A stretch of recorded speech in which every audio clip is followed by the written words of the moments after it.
What up, you should Simus here. Now, with the new Apes film out this week, Kingdom of Planet of the Apes, I'm of course doing my reviews for the Planet of the Apes franchise. Which, the Apes franchise has been going around for, since the 80s. Of course, they were based on very popular book series and all. Then they, of course, got turned into a couple of other really cool film franchises. So I'm starting mine with the very first film that started off, and that is, of course, 1968 iconic film Planet of the Apes. Now, of course, listen, bro.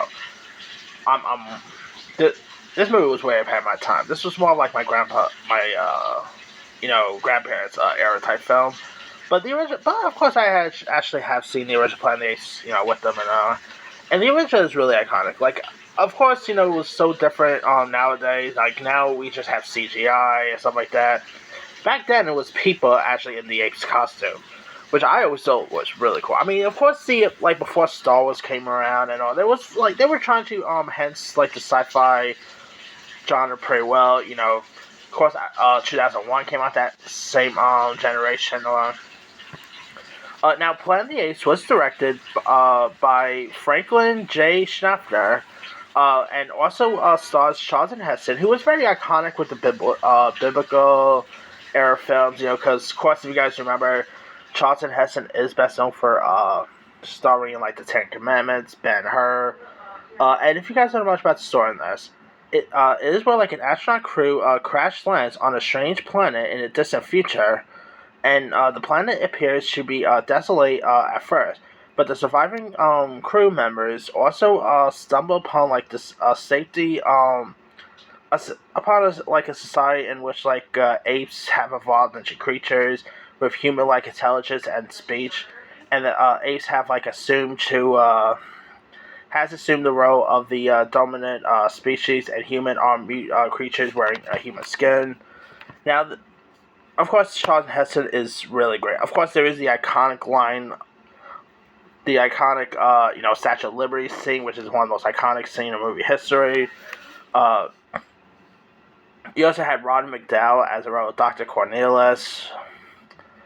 James Daly was also in this. Kip Hunter, Maurice Evans, James Whitmore. He has a really decent supporting players here. But of course, Charlton Heston really makes this film work well. He is, of course, the human, who of course crash lands on this planet, and he plays the part very terrifically. The apes are terrific as well. It was a huge box office. It was pretty big in the box office at the time. How much does this thing make? It made about $33.3 million on a $5.8 million budget. That was pretty cheap at that was pretty much considered expensive at the time there. But yeah, this is a really iconic one. One of the most iconic film franchise there is. One of the most iconic films of the 80s. It was released all the way back in April, and it's a movie that still holds up today. It will still be shown on TV tons of times. I've always adored these apes running around. And Charlton Heston, who doesn't love Charlton Heston? He was always one of the most iconic actors there is. It's a really decent one worth checking out. So, yeah, if you guys have never really seen the original Planet of the Apes, do yourself a favor, go watch it. It's a really terrific one. Anyway, let me let you guys. Have you ever seen 1968's Planet of the Apes? If so, what's up? Were you a fan? Were you not a fan of it? Favorite scene, favorite moments?